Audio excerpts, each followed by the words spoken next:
Hello, Lisa here. 4 steps for selling your house. As you begin working on increasing the value of your property, it's so important to familiarize yourself with the process of putting your home on the market. It gives potential buyers information about what's under the hood, so to speak. Your property can look great online and even in person, but even if it looks to be in great condition, buyers still want to know if everything is working as it should and if anything needs to be fixed. Here are the basic steps you'll need to take to sell your house.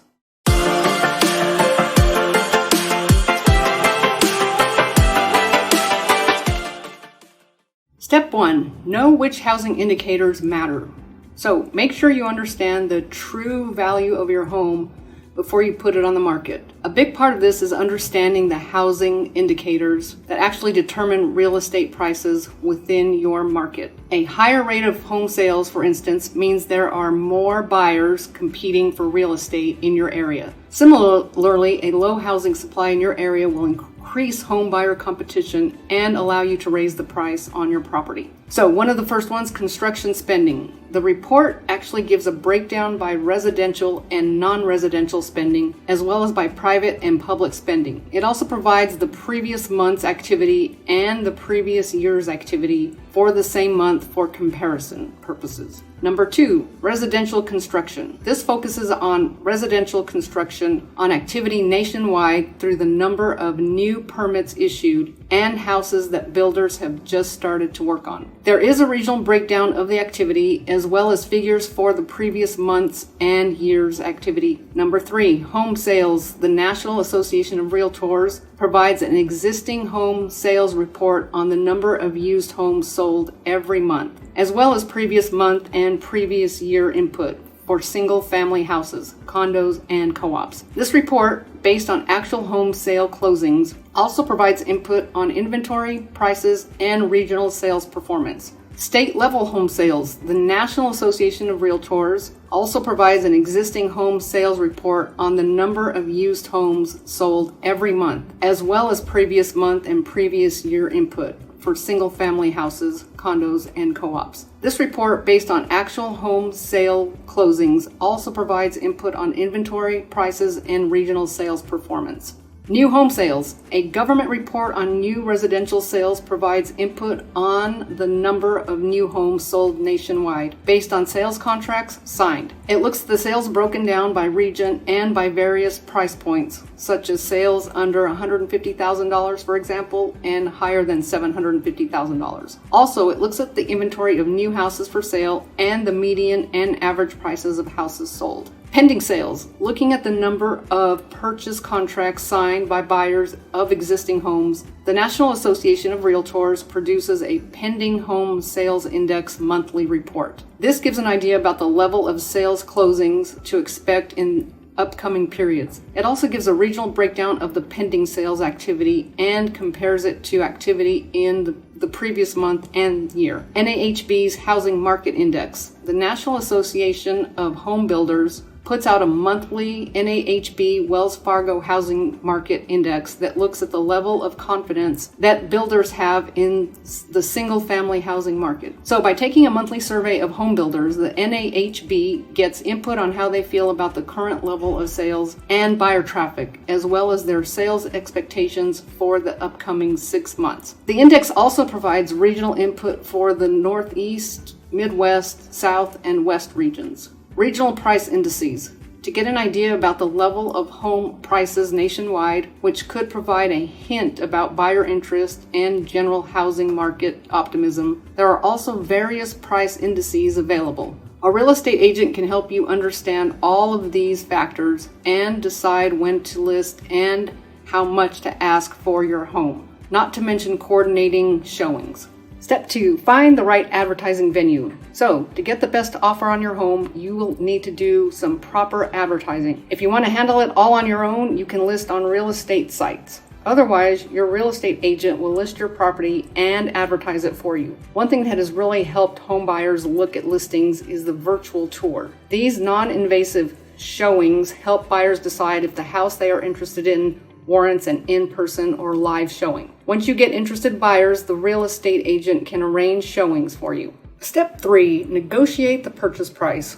Buyers who like your home will submit offers. Don't be too hasty by accepting the first offer that comes across your desk. Negotiating is an expected part of the entire process. Feel free to negotiate with interested buyers until you reach an agreement that works for both of you. This is another area where a real estate agent can offer advice. So first, you can counter at your list price. As a seller, you probably won't want to accept a potential buyer's initial bid on your home if it's below your asking price. Buyers usually expect a back and forth negotiation, so their initial offer will often be lower than your list price. But it may also be lower than what you're actually willing to pay. Instead of dropping your price, counter by sticking to your listed purchase price. Someone who really wants to buy will remain engaged and come back to you with a higher offer. Assuming that you've priced your property fairly to begin with, countering at your list price says that you know what your property is worth and you intend to get the money you deserve. You can also reject the offer. If you're gutsy enough, you can try a negotiating tactic that's more extreme than countering at your list price. Reject the buyer's offer, but don't counter at all. To keep them in the game, you then ask them to submit a new offer. If they're really interested and you haven't turned them off, they will.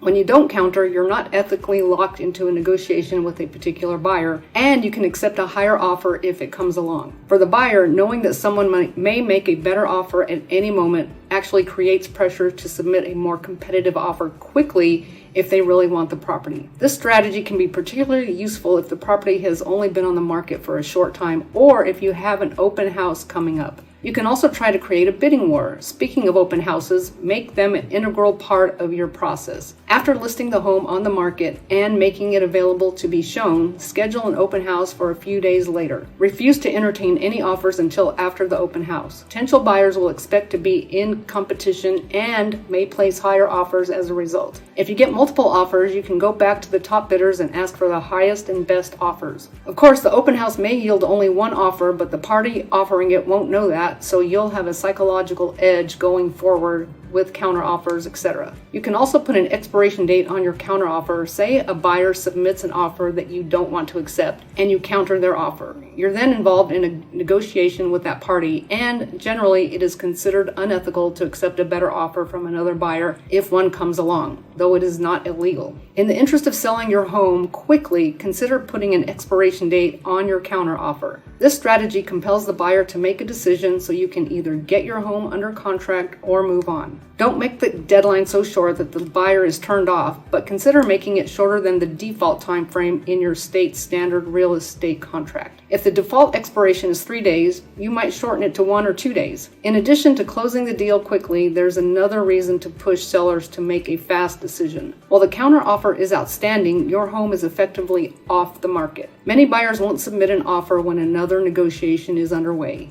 And if the deal falls through, you've added time to the official number of days your home has been on the market. The more days your home is on the market, the less desirable it appears, and the more likely you are to have to lower your asking price to get a buyer. You can also agree to pay closing costs. It seems like it's become standard practice for buyers to ask the seller to pay their closing costs. These costs can amount to about 3% of the purchase price and cover what seem to be a lot of frivolous fees. Buyers are often feeling cash-strapped from the down payment, moving expenses, the prospect of redecorating costs, and maybe even from paying the closing costs on the home they sold. Some buyers can't afford to close the deal at all without assistance for closing costs. So while many buyers don't have or don't want to spend extra cash up front to get into the home, they can often afford to borrow a little bit more. If you give them the cash they want for closing costs, the transaction may be more likely to proceed. When a buyer submits an offer and asks you to pay the closing costs,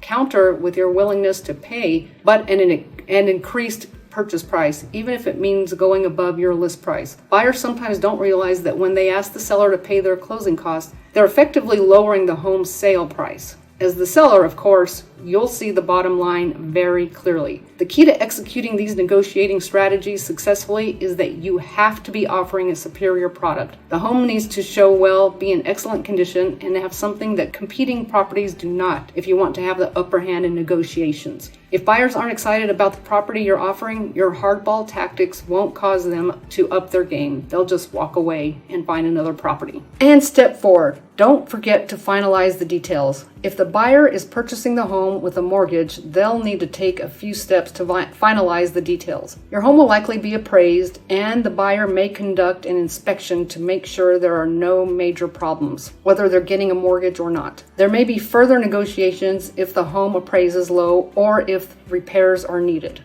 So, getting your home ready to sell isn't just a matter of putting a for sale sign on your lawn. Wouldn't it be nice if it was? You'll need to follow certain steps to bring in the best offers. Understand how much your home is worth, find the right listing agent, depersonalize and declutter your space, and then decide which home repairs to make. Finally, give special attention to your home's exterior.